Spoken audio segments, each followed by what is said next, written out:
So I said to myself, after the draft, I told them they made a mistake. I was going to go to law school, and 6 days later, they traded me to the Minnesota Vikings. That's really where my career got started in 1987. Right. That's awesome.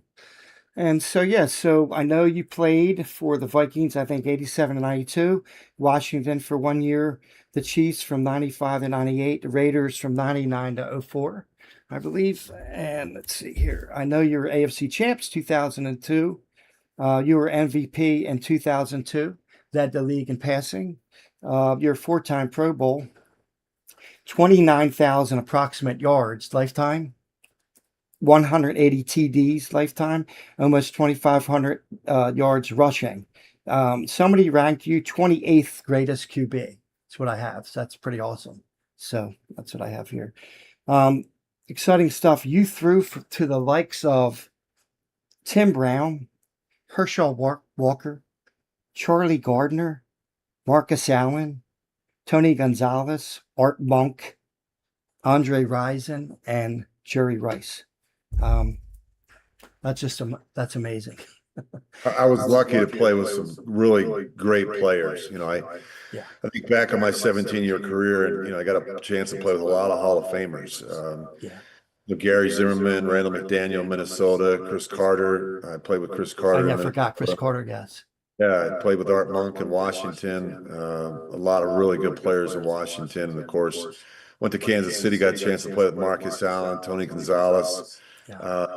Derek Thomas, Neil Smith. We had a great defense there in Kansas City. Of course, went to the Raiders, and we had Tim Brown. And Tim was, one of the smartest players I ever played with. And then we added Jerry Rice, go figure. And then our passing game really began to evolve and open up, and we became a very difficult offense to slow down. I think it was Tim Brown's birthday, you said, Gary. I think yesterday. Is that correct? Or the day before one. Yeah, it was a couple of days ago, which is cool. So I have some other pictures and snippets. Gabe, can you throw the picture up of the siblings? Yeah. So your brother John gave me this beautiful picture of the boys. I know you're one of 5 boys, and then you have your sister. And I didn't even know, but you had to tell me there's your younger brother. He's hiding, I guess, in back of the ball right there. That's right. Yes, my brother Paul as you're looking at the screen to the right. John's there in the middle of the football. John was the oldest and really was a real mentor to me, just in terms of not just in terms of playing football and being a student athlete, but just the way he lived his life, and the way he follows the Lord. My brother Jimmy to the left, and that's me. So picture in front of the Gannon Christmas tree, I would say it was around probably 1971 or 72. Okay. That's awesome. Very cool pick. Thank you, Johnny G. So I wanted to show just some highlights and some pictures. Here's you want to pull up the Sports Illustrated one? Just that's so was that 2002? What year was that, Rich? I don't think that was 2002. I think that might have been around 2000. Okay. We got out there. I first went to the Raiders in '99. We had a lot of work to do. We had to really try and change the culture and the environment in that building. The team that had gone through some really difficult times when it comes to winning and losing. And, we eventually got it turned around. And they went 3 straight. We won 3 straight AFC West titles. Went to 2 AFC championship games, went to the Super Bowl. And so, it was fun to be a part of some really good teams with the Raiders. That's awesome. So I wanted to show a clip, just some highlight clip right now of you passing all the different people and Jerry Rice. I'm gonna hit that, Gabe. Percentage of 65.8 can win you a lot of games in the NFL. 3rd and goal. Nobody in the backfield. Looking across the middle. Complete. That's Tim Brown. Touchdown Raiders. 2nd down and 6. Gannon, look at the time. He slides, still has time. Pump fakes, goes over the middle. Complete touchdown to Charlie Gardner. 3rd and 10. 4-man rush. Gannon over the middle. Porter, touchdown. A strike from Gannon, 22 yards to Jerry Porter. Big Sam Adams signed only back in mid-August, pays his first really big dividend. Gannon underneath. And it's a running back, Charlie Garner, for a touchdown. Oh my, that didn't take long. Gannon fires, complete, touchdown, Jerry Rice. And only Marshall, Edger, and James have gained more yards from scrimmage than Garner the last 3 years. Wide open is Jerry Porter, and he has his second touchdown of the season.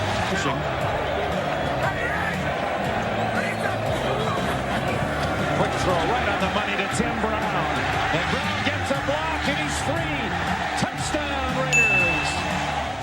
Jerry Rice came to the Raiders because of Rich Gannon. Well, we had Tim Brown, and bringing in Jerry, who played the same position 20 miles across the bay, it was going to be quite a production. I didn't really have to sell Al. I just had to ensure him that we would distribute the ball as evenly as possible. And as long as we throw it over the fence a few times, Al would be okay. You know, Rich and I took Jerry golfing, and your quarterback is the straw that stirs everything. He's in the locker room. He's on the back of the plane talking to players and recruiting other players. I spent so much time with the quarterback for 4 years. I spent more time with Rich than I did my wife. All righty. So yeah, that's exciting stuff. So I have a couple questions for you, Rich. So your brother, John, my friend, he is like your biggest fan. He is such a big fan. He's like your agent, it seems like. So I guess he was so influential of talking to Tubby. I'm not sure his last name. But, yeah, and he was talking to him, I guess, to help get you a scholarship at Delaware. And is that? Yeah, I came out of, we went to the same high school in Philadelphia, St. Joe's Prep. And when I came out of the prep, I wasn't that big. You know, I was probably, around 6'2", maybe 180, 185 pounds. I wasn't that big. Schools like Penn State, Notre Dame, they're looking for guys that were 6'4", 225. So I was kind of a tweener and a little bit of a late bloomer. And John was at Delaware, had great success there, was a 3-year starter. And, John talked to some of the coaches down there, including Tubby, and convinced them they should take a look at me. And Gant Pellegrino as well, Pellegrini, I'm sorry, his high school coach at the prep, was a Delaware quarterback. So there's a lot of people behind the scenes were kind of pushing for me to go to Delaware. As it turned out, it was the right decision. That's awesome. Very awesome. So, yeah. And I guess your dad was also a big Raiders fan, and he was a quarterback too. So I guess it's in your blood, right? I guess that's what I'm thinking, right? Well, we were lucky. I grew up in a family. Like you mentioned, there was 5 boys, and I grew up in a neighborhood that was just full of young kids that were playing every sport imaginable. You know, we'd play football, and then we go to baseball, and then basketball and hockey, and so it was great to grow up in a neighborhood like that. A lot going on, and I grew up with the older brothers mostly, and so I got a chance to compete with older kids, and I think that helped me. You know, my brother John being one of them. I mean, I played a lot of football games with his buddies, and they were a lot older than me, and bigger, and stronger, and faster, and so that helped me a little bit. But he always took me under his wing and looked out for me, and it's funny. I followed in his footsteps everywhere. I mean, I followed him to St. Joe's Prep, where he won a city championship and was an all Catholic player, and then went to Delaware, where he was a 3-year starter, and followed in his footsteps at Delaware as well. That's awesome. So I have 2 questions to follow up. So Jerry Rice, to me, is pretty much my favorite receiver, other than I'd say Vince Vaughn. Love Vince Vaughn. I'm sort of a Steelers fan too, but the catches he made, Vince Vaughn. I don't know, were you playing when Vince Vaughn was in the league? No. Yeah, I didn't think so. But yeah, Jerry Rice, though, is just amazing. I mean, and you had influence to have Jerry Rice come to the Raiders. He came to the Raiders because of you, it said. I mean, what were you thinking when, you thought that Jerry Rice was coming and you were influenced? And what's it like to throw where you're like, no, I mean, you're throwing to Jerry Rice. Like, I mean, I would be like, I don't know, a little bit, nervous and, but, how was that? Yeah, no, Jerry was, I think, I don't want to say the final piece of the puzzle, but, Jerry played with obviously some of the greatest quarterbacks in the history of football. He played with Joe Montana and he won 4 Super Bowls. He played with Steve Young. And so, we were just lucky to get him. And the minute he walked in the building, we became a better team because Jerry was the ultimate team player. Nobody outworked Jerry Rice. You watched it.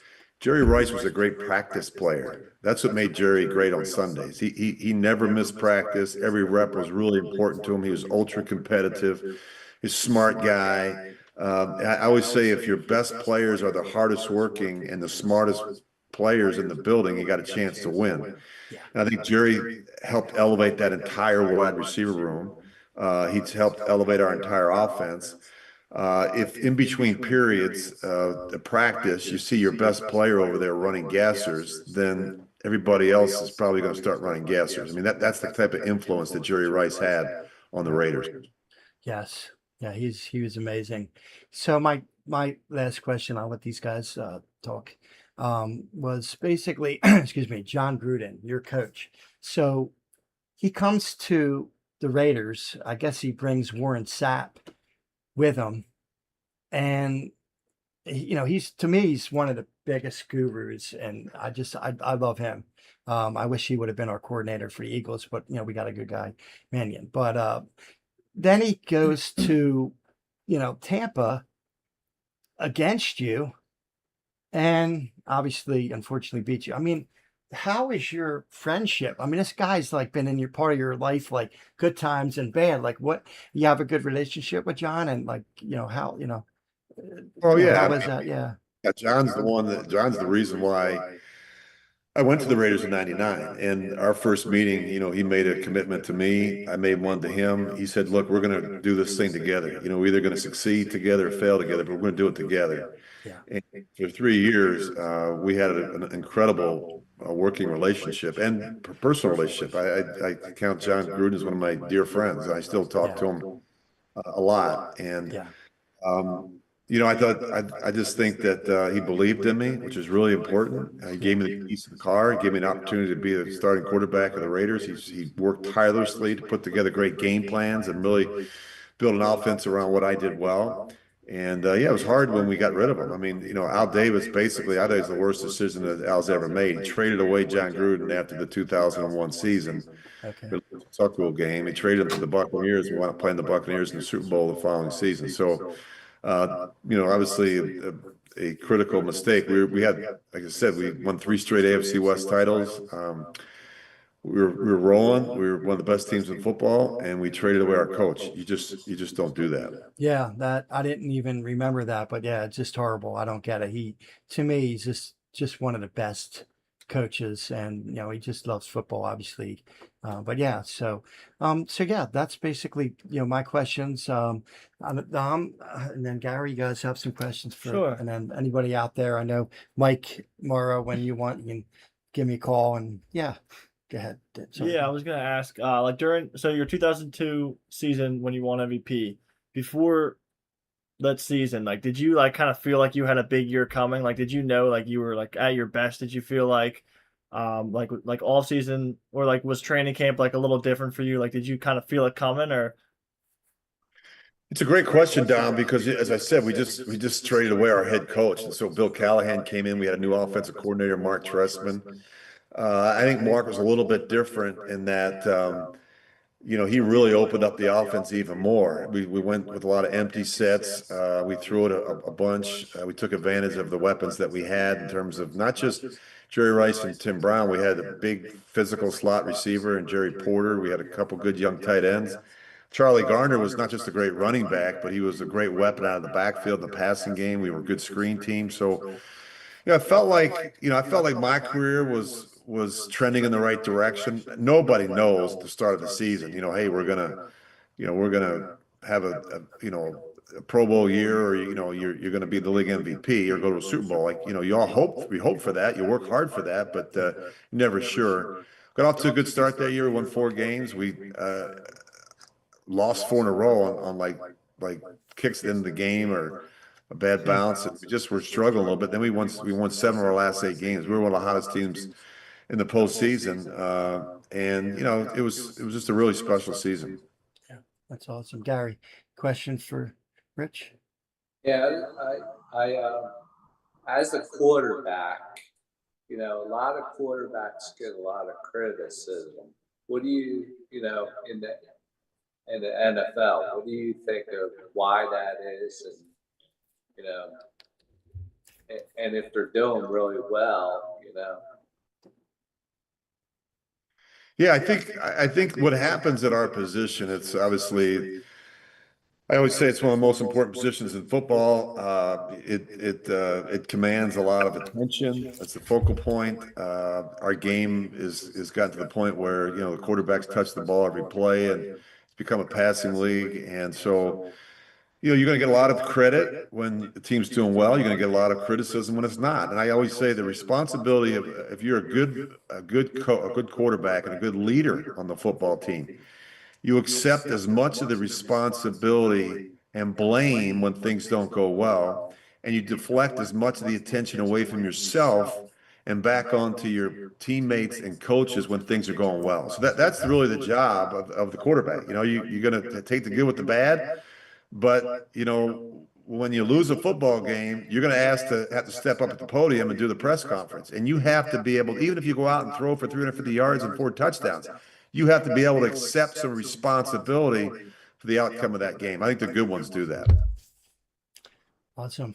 Yeah, that's awesome. Great questions. So we had some people in the audience that had a question. Mike Morrow, we had another special guest. Not sure they were going to I think they're calling. I'm waiting a second to somebody to call. Okay. John Gannon. Hold on 1 second here. All right. We got, all right, Brother John. Hey, Brother Jerry, how you doing? All righty. Hey, just wanted to tell you I'm watching your show. It's great. I'm getting to see my brother. It's awesome. We got your brother on here, Rich. I don't know. Can you guys hear him? Sure. Yep. Go ahead. Sorry, John. No, I was just saying I'm watching the show on the big screen here, and you guys are coming in great, and it's great to see all of you and my brother. And so I'm just glad you guys are having a little fun together today. Yes. Good to hear from you, bro.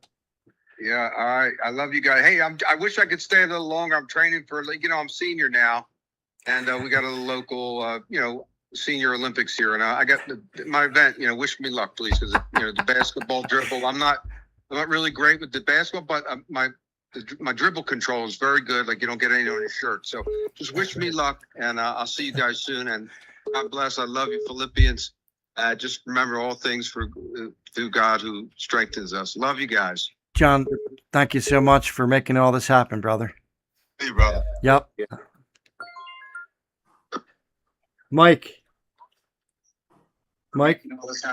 hey, you doing? How you doing, Mike? Yep, you there? I'm here. All right. Can you hear me? Yeah, I can. So, Rich, we got an incredibly huge Raiders fan here, Mike Morrow. So he has a question for you too. He loves you and obviously the Raiders. So go ahead, Mike. You can ask your question for Rich. Hey, Rich. Thank you for being a great quarterback for the Raiders. Thank you, brother. Can you hear me? Yes. Yeah, he can. I got one question for you. With all the things that happened in the 3 years you were there, what was the worst thing that happened? Tuck rule, Saragusa squash you and body slam you in that game, or you facing Gruden in the Super Bowl? Well, I was there 6 years actually. They're all different, and there were some challenges each year. Obviously, the Tuck rule game was a major setback. The loss of the Ravens the year before is where I separated my shoulder. That was tough. I think that team was probably even better than the one we had in the Super Bowl. So that was really tough. And of course, I think the most difficult thing to handle is you work your entire career to get to Super Bowl and then not to have the results you want, and for a number of different reasons. But that's one that's kind of sticks in your craw, and it is what it is. As I said earlier, we had one of the best coaches in football. He was young, he was innovative, he was aggressive. He had some of the qualities that you look for in a head coach, and our owner decided that they weren't getting along, they weren't seeing eye to eye on the direction of the football team, and decided to trade him away. And so that was really a major setback for the Raiders. I think you go back and look at where the Raiders went from there, and they went on about a 2-decade run of hiring and firing head coaches and general managers. Mike, thank you so much for calling in and for your question, brother. Yep, and I'll talk to you soon. Well, thank you for that. So I know we're running a little bit on time. I know you have to go to the airport. So we're going to just wanted to ask you, do you want to put that one clip up of the thing with him and Dilford real quick? On the street? What's that? On the street? Yeah. Hey, I'm walking down San Francisco. Not the one. Sorry, Dilford. I'm sorry. It's the Jesus one about yeah. Okay. So yeah. So Rich, I know you love Jesus. So obviously we know that real men love Jesus. And can you just tell us with the remaining time just about this and just your just how the Lord influenced you and things that you saw that God did. Obviously, He had His hand on you for sure. You could see it. I mean, you guys need to make a movie, no joke. Like, I'd like to be in it, but I mean, no kidding. You need to make a movie like Kurt Warner, because the stuff that happened, I've heard stories and how the twists and turn, it's unbelievable. Obviously, you did a lot, but God was on your side. So if you can tell us just about this, and again, just feel free. It will, like how God worked in your life, all through. Yeah, I was blessed. I grew up in a wonderful home. My mom and dad sent me to Catholic schools for 12 years, St. Cecilia's in Northeast Philadelphia, and then St. Joe's Prep. I got trained by the Immaculate Heart of Mary Sisters, and of course, Jesuit priests, and went off to the University of Delaware. And I went to church every Sunday. I felt like I was walking the walk. Then I went to the Vikings in '87 and really got exposed to other Christian men, guys that were really dialed into their walk with the Lord, their faith.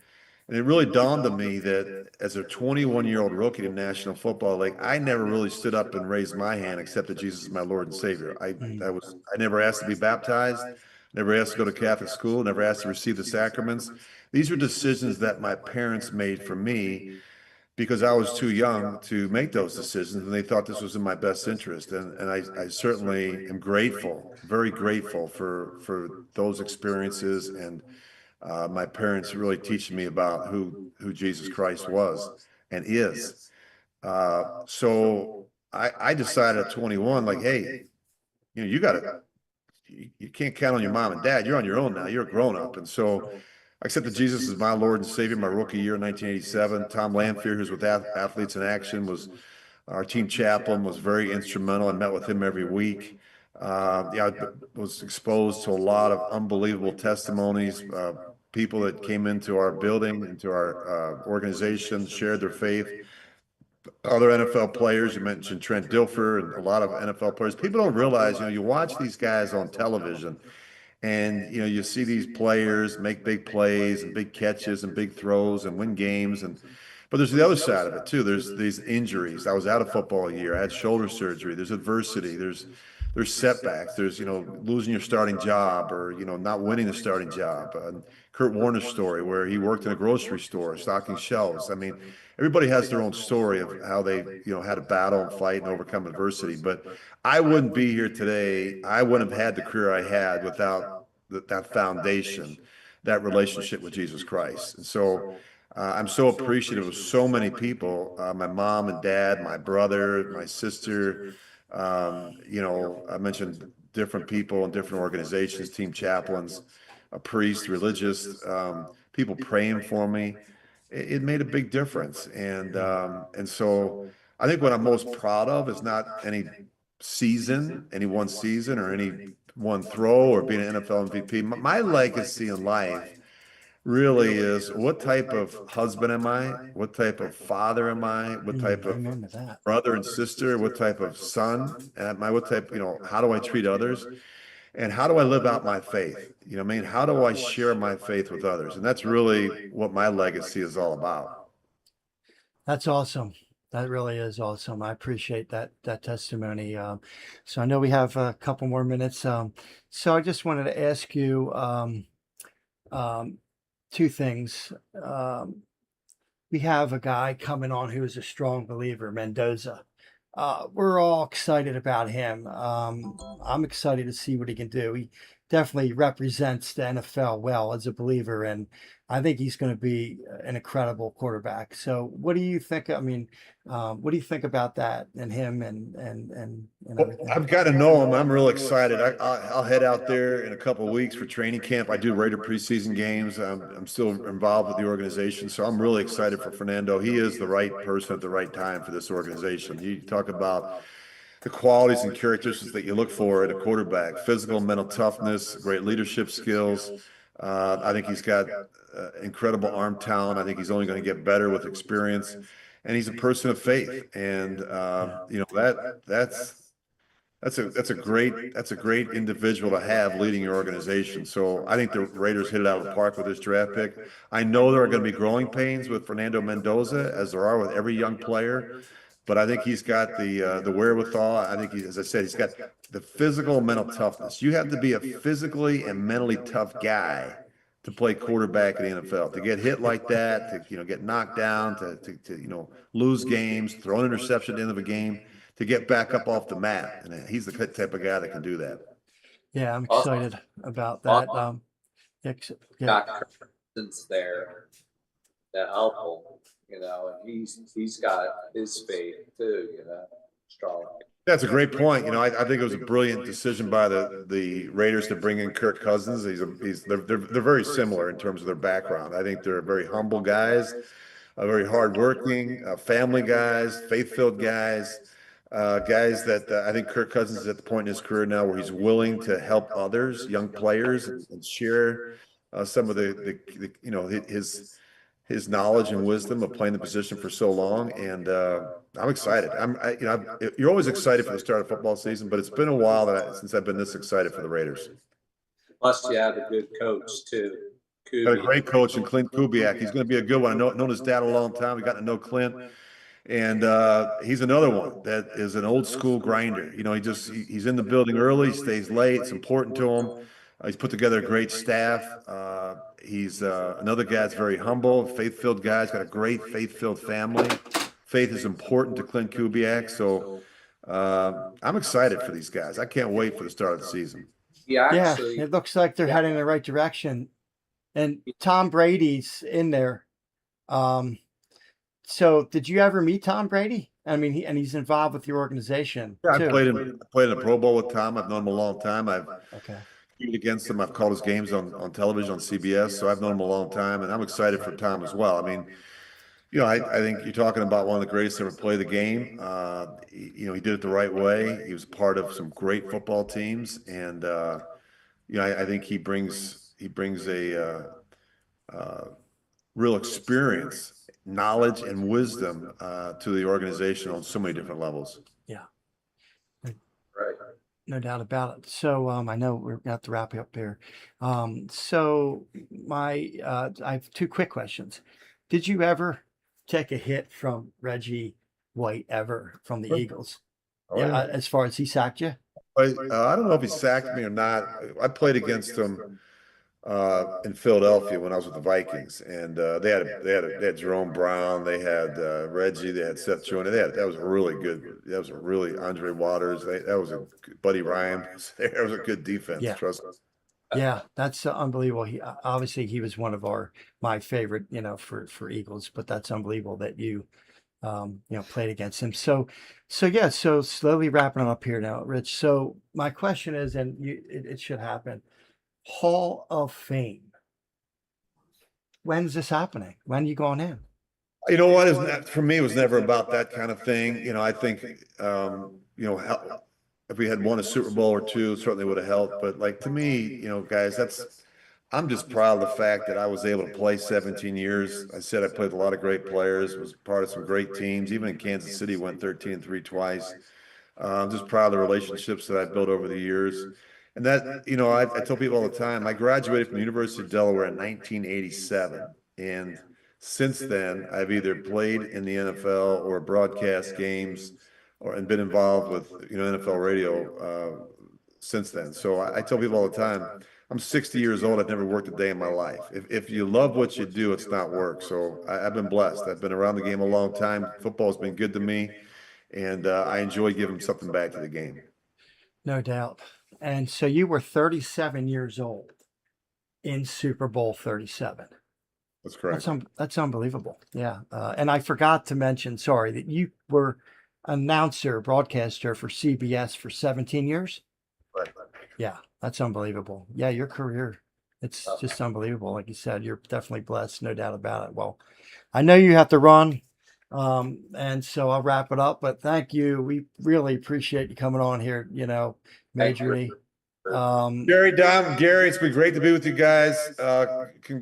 Continued well wishes, and keep getting great guests on. I really enjoyed the time. Thank you. Thank you so much, Rich.